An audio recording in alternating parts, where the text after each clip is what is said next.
Let us read about a king who heard a new kind of story. Many years ago in India, there was a prince who loved to listen to stories. When he was young, his grandmother and mother told him stories. As he grew older, he read all the stories that he could find. Even though the prince was no the king, he liked to listen to stories. Every evening he would ask someone from his court to tell him a story.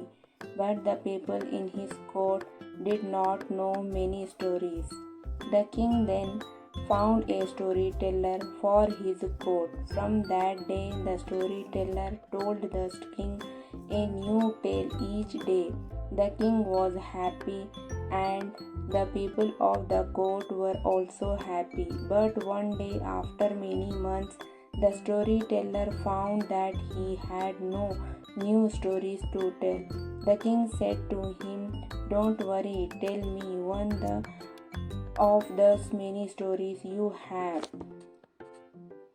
King had stories, each story 3 times. Now even the king became bored. He did not want to hear even his favorite stories. He had heard them too many times.